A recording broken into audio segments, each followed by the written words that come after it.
Bab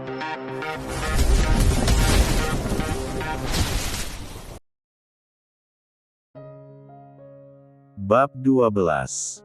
Istri untuk Sang Mafia. Season 2. Zain mengganti dengan cepat gamisnya. Kini ia ustadz muda dengan status barunya itu sudah berpakaian kasual. Zain memakai kaos oblong dipadu dengan jaket dan celana denim. Felicia terpaku sesaat melihat penampilan baru suaminya. Cie, suami. Uhuk. Felicia tiba-tiba tersedak kenyataan bahwa dirinya sekarang adalah istri seorang ustadz muda yang berasal dari desa. "Kamu yakin mau ikut?" tanya Zain lagi pada wanita bercadar di hadapannya ini. Karena Zain melarang Zahra membukanya selain di depannya nanti. "Memangnya kenapa sih?" nanya melulu, ketus Zahra. Gadis itu sudah merasa gerah dengan pakaian yang ia kenakan ini. Andai saja boleh diganti, dia ingin mengenakan outfit yang sama dengan Zain, suaminya. "Bukan gitu, soalnya nanti kita naik motor," jawab Zain, sedikit kaget dengan cara bicara Zahra. Perasaan sebelumnya gadis itu berkata lemah lembut. Walaupun tetap meninggalkan kesan horor baginya. "Tidak masalah," Zahra menjawab sambil berjalan lebih dulu ke pekarangan. Gadis itu melongo karena motor yang dimaksud oleh Zain hanyalah benda berusia cukup tua. "Ini motor apa barang rongsokan?" gumam Felicia kesal. Ia tak menyangka jika pria yang jadi suaminya semiskin ini. "Permisi," ucap Zain pelan seraya melewati Zahra yang berada di samping sepeda motornya. Zain menyalakan mesin dan Zahra tahu-tahu sudah naik di boncengan belakang. "Astagfirullah." Pekik Zain tertahan ketika Zahra melingkarkan tangan di pinggangnya. Aku ndak akan ngebut bawa motornya." "Jadi, kamu bisa kendurkan pegangannya," kata Zain gugup. Lah benar-benar kesulitan bernapas acap kali disentuh istrinya. "Ya, terus aku pegangan apa dong?"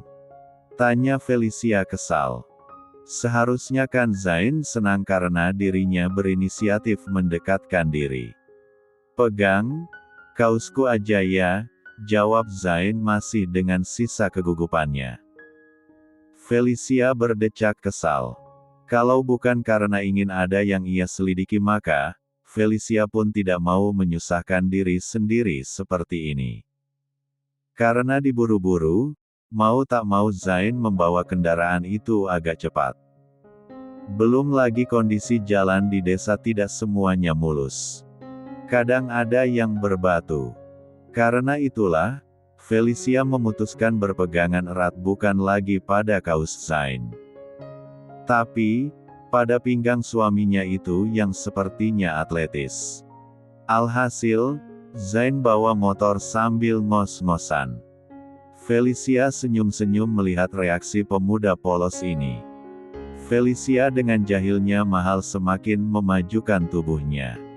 Sekarang, bukan tubuh bagian depannya menempel erat pada punggung tegap Zain. "Masih jauh?" tanya Felicia cukup keras di samping kepala Zain.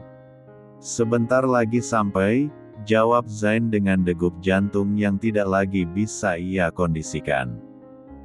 Duduknya mundur sedikit, "Bisa?" tanya Zain penuh harap. Semua demi kesehatan jantungnya saat ini. Dirinya benar-benar belum siap berada sedekat ini dengan perempuan. "Gak bisa," tolak Felicia tegas. Justru dirinya semakin mengeratkan rangkulannya. "Allahu Akbar. Ini terlalu kencang, Zahra," teriak Zain dengan suara memelas. Akan tetapi, Felicia hanya cekikikan pelan di balik cadarnya. Dia malah makin sengaja meletakkan dagunya di bahu Zain. Zain pun pasrah. "Ya udah sih, Zain, nikmati aja. Istri sendiri. Halal. Sah. Tapi bukan itu masalahnya."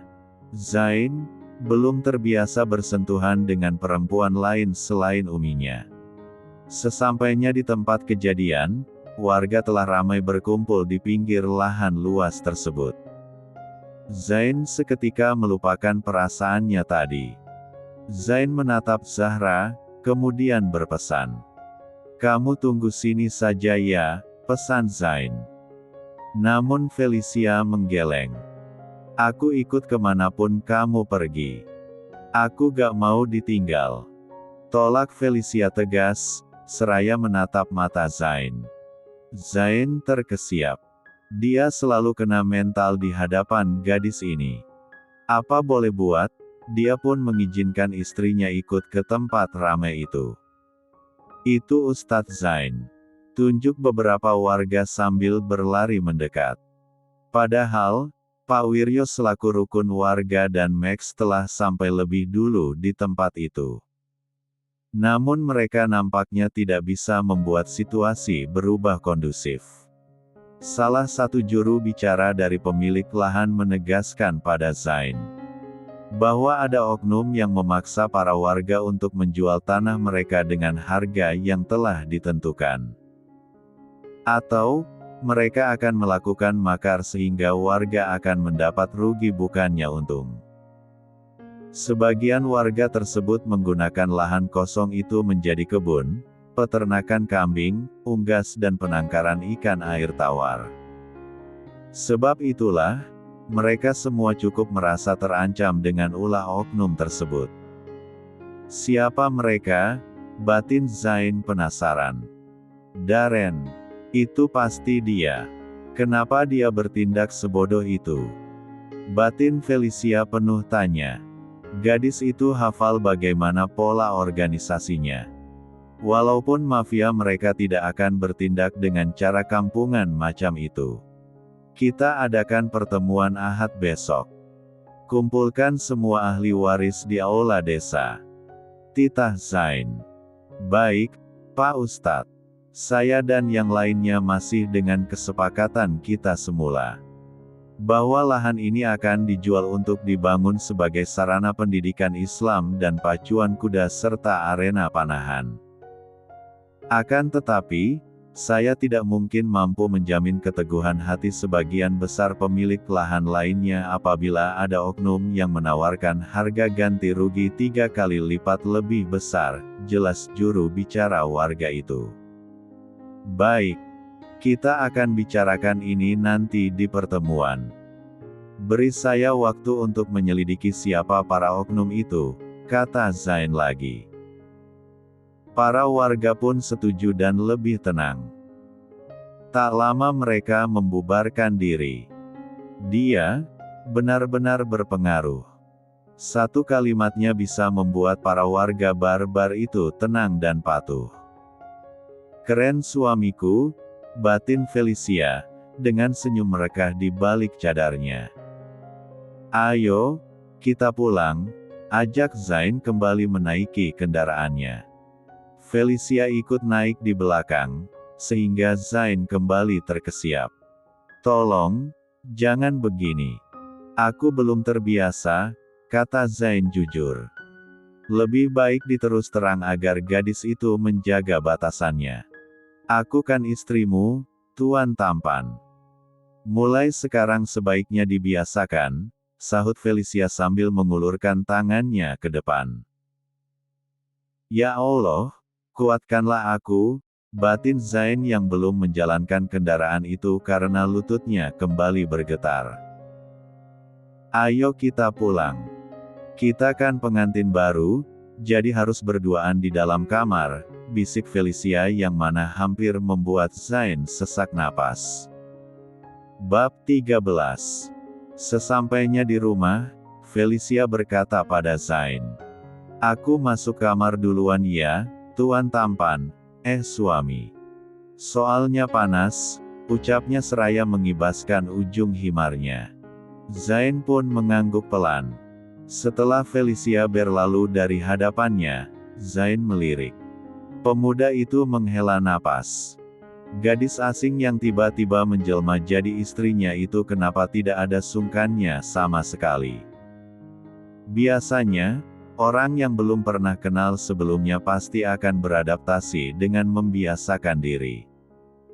Akan tetapi itu tidak berlaku pada gadis itu. Bagaimana, Zain? Apa yang terjadi sebenarnya? Tanya Arumi setelah wanita itu mendekati putranya. Insya Allah, tidak ada masalah berarti, Mi. Zain yakin, selagi niat kita baik maka akan dimudahkan oleh Allah. Walaupun akan ada banyak batu kerikil dan badai yang akan menjadi penghalangnya. Bukankah, Syaitan akan terus menjegal niat baik dari musuhnya yaitu manusia mukmin. Jelas Zain dengan tatapan hangatnya pada sang Umi. Insya Allah. Allah memudahkan niat baikmu, Zain putra Stuart, kata Arumi seraya mengusap lembut kepala putranya itu. Tak lama, Max tiba diantar oleh Semar dengan motor tuanya. Arumi bergegas mengenakan cadar kemudian menyambut suaminya di depan pintu. Semar menunduk sekilas lalu pamit. Arumi menuntun suaminya duduk di sofa kemudian menyerahkan segelas air. Max tersenyum hangat dan menerima jamuan istrinya itu dengan ucapan terima kasih penuh kelembutan. Perlakuan sekecil itu mampu membuat seorang suami terlihat berharga di mata istrinya. Pemandangan manis itu tak luput dari kedua mata Zain. Hati kecilnya menginginkan hal yang sama. Toh dia pun punya istri kan sekarang. Zain pun menoleh ke arah kamarnya, di mana selama beberapa hari ini ditempati oleh Felicia. Zain berharap gadis itu keluar dengan segelas air dingin di tangannya. Tenggorokannya benar-benar kering saat ini. Namun, apa boleh buat? Zain tidak berani berharap banyak. Gadis itu masih asing dengan statusnya yang baru sama seperti dirinya. Apalagi, Felicia terdampar di sini karena ulahnya yang sembrono. Zain memutuskan bangkit dari duduknya lalu berjalan ke arah lemari pendingin. Membuka kotak dua pintu itu kemudian mengambil botol berisi air es. Menuangkannya ke gelas kemudian Zain kembali duduk. Zain melakukan bagaimana minum ala Rasulullah. Duduk dengan posisi tegak kemudian baca basmalah di setiap teguknya. Dengan jumlah tegukan sebanyak 3 kali saja. Alhamdulillah, dahaganya hilang tanpa harus bernafsu menghabiskan 1 gelas full dalam waktu singkat. Karena Zain menjedanya selama beberapa menit. Belum sempat tegukan terakhir melewati kerongkongannya, Zain mendengar sayup-sayup suara di belakang tubuhnya. PSSTTT. PSSTTT. Begitu suaranya. Zain sontak menoleh. Kanan dan kiri. Hingga suara itu terdengar lagi. Suamiku. Bisik suara itu lagi. Zain meraba tengkuknya yang tiba-tiba merinding. Suaranya lembut sekali dan lirih. Tidak mungkin di rumahnya ini ada jin yang jahil. Mas Zain. Panggil suara itu lebih jelas. Sampai 2 orang yang ada di ruang tamu pun ikut menoleh. Kalau Zain bukan menoleh lagi, tapi kedua matanya kini membulat sempurna. Bagaimana tidak, Felicia muncul di pintu dengan kepala yang tidak terbungkus himar. Di tengah keterkejutannya, gadis itu melambaikan tangannya. Sini. Panggil Felicia cukup jelas. Max dan Arumi pun saling pandang dan melompat senyum penuh arti. Sudah sana, Zain. Kalian sudah halal. Sana masuk. Kata Max dengan 2 tangan bergerak seolah mengusir ayam saja. Glek. Zain mendadak seperti abis menelan duri bukannya air putih. Mau apa lagi sih dia?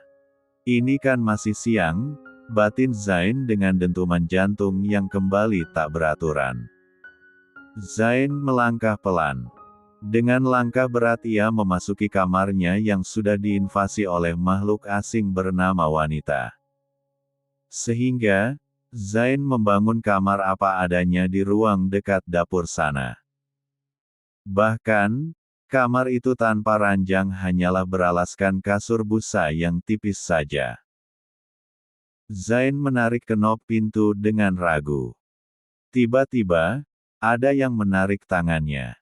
Cek. Lama sekali sih. Omel Felicia yang satu tarikannya barusan mampu membuat Zain nyusruk ke atas kasur. Bro,